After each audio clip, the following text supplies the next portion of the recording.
So to start off this cut, we're gonna go ahead and dampen our client's hair, and you want to make sure that you don't, make it soaking wet to where it's dripping all over his face, but you want to make it manageable. So now we're gonna go ahead and create 3 sections, one on the right, one in the middle, and then one on his left. So I'm just creating a nice clean section here with my comb, trying to make it symmetrical as possible. Now we're gonna go to the other side and do the same thing. And as you can see, we have that nice, middle section right there that we're gonna use as our guideline. So we're gonna go ahead and lift that up, and we're literally not taking much off of this haircut at all. We're taking just the ends off to go ahead and even everything out and keep it healthy.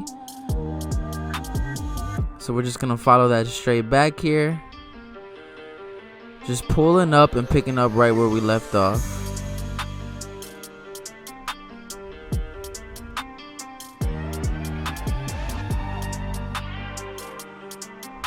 Now we're towards the back of his head, so we'll comb that all over to the right here. And now what we're going to do is take horizontal sections going forward, and we're just going to use that middle as our reference point. Real clean, real simple, nothing too complicated here. And now we're just moving forward with our horizontal sections. And as you can see, I'm looking at the inside of my finger where that guideline is and cutting everything to that length. And you'll see when I get to the round of the head or his parietal ridge, I'm going straight across. I'm not dipping down at all. And that's because we want to keep this haircut more of a squared shape.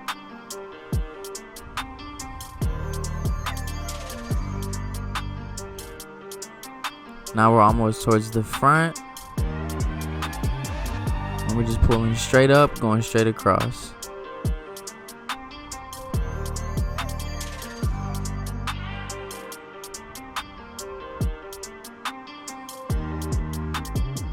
Now we're at the front. This will complete his right side here. And this is only the 3rd time that I've actually cut this client, so I'm just now getting used to his hair.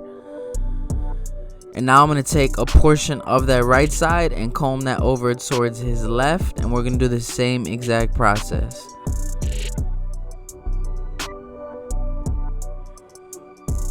Taking horizontal sections once again, starting in the back.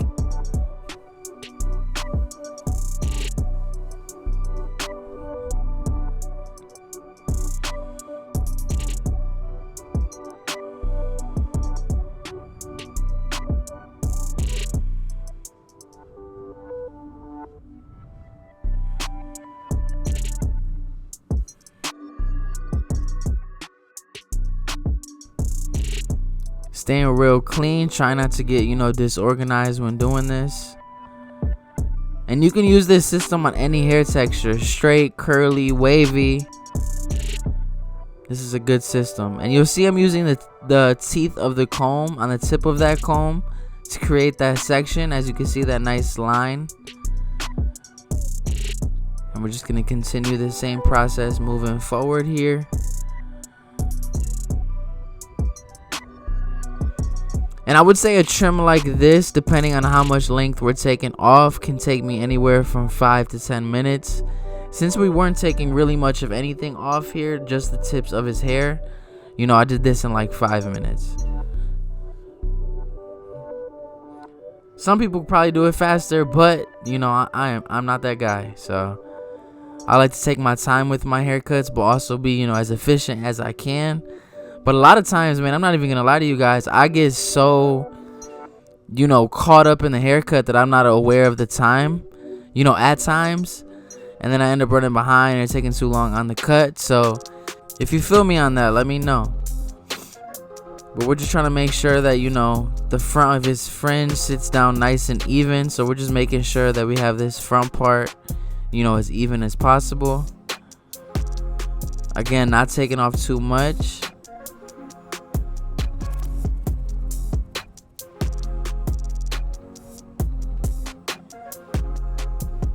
And now to go ahead and dry his hair, I'm going to dry it with the diffuser as opposed to just blowing it with the blow dryer. And this just prevents, any frizziness and allows his hair to dry in a more natural state and for his curls to be a little more defined. So now I'm going to come in with my 3 guard here, and we're going to debulk the sides because they're, you know, slightly overgrown. And we just want to give ourselves a nice clean canvas to work with. So I'm making sure that I don't go too high with this 3 guard. I'm staying right below that ridge area. Just trying to give ourselves some clean space to work with.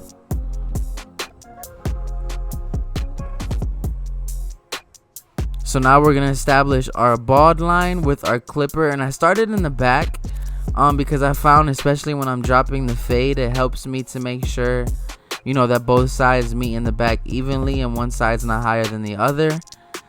And now I'm going to go to the side starting at the end of the eyebrow, and then we'll meet those 2 points. So as you can see, we dropped it in the back just slightly to go ahead and complement his head shape. And now we're just going to bald it out with our trimmer right under that clipper closed. And the reason I started with that clipper closed first is because it's going to make it a lot easier to get rid of that first guideline. Now we're doing the same thing on this side. And I did follow this step up with my shaver.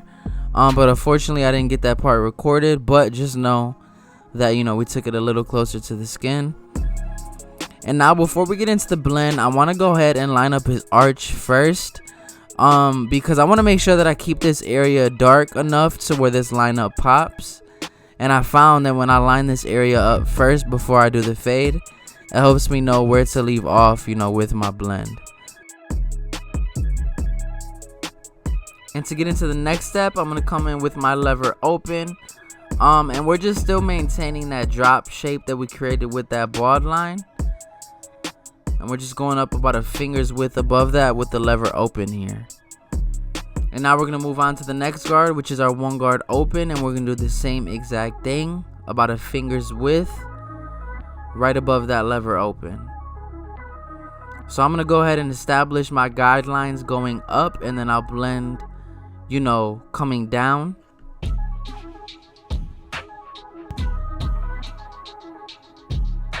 And you can already see how the shape of these guidelines is giving him a fade that kind of complements the haircut, because it leaves weight in the crown and ridge area. And now right above that, we're going to use our 2 guard open, and I believe this is the biggest guard that we use. And we're not trying to create too harsh of a guideline here. We're kind of coming off the shape of his head and trying to blend into that length as best as we can.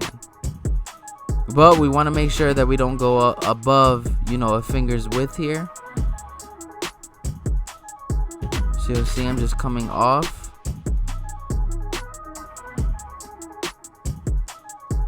And we're not going to worry about anything above that 2 guard yet. We're going to blend down with our 1.5 open here.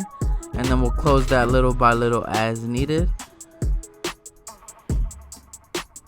And you'll see this line start to slowly blend out.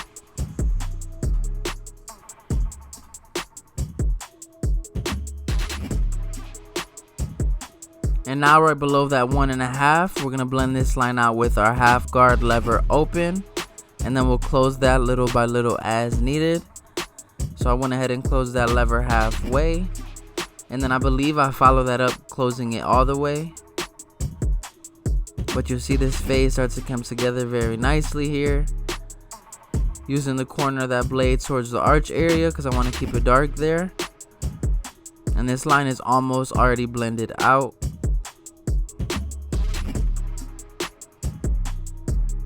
And now for this last line, we're going to come in with that clipper closed. And then we'll open it up little by little until we get this blended out as well. But fam, I'm excited. I've been working on this academy as I mentioned before. So be on the lookout for that, man. It's going to be super fire. A lot of educational content. That'll be more in depth and more detailed in explaining the haircut, right? And then giving you tips and tricks on how to build a clientele, what tools to use, and just how to operate your business as a barber. So be on the lookout for that because we are almost done with the academy, and I will let y'all know soon. And now we're going to come in with the lever open and do some clipper over comb. And I'm just coming in with that comb and coming off the shape of his head. And this is just to transition into the length a little better. And I'm not going to lie, next time I will keep a little more weight than I did in this haircut. And now I'm gonna come in with some shear over comb to blend into that length on top. But fam, this is how we came in looking, and this is how we left leaving. We gave him a clean fade and cleaned up the top. But if this video helped you in any way, shape, or form, hit that like and subscribe button, and I will catch y'all next time.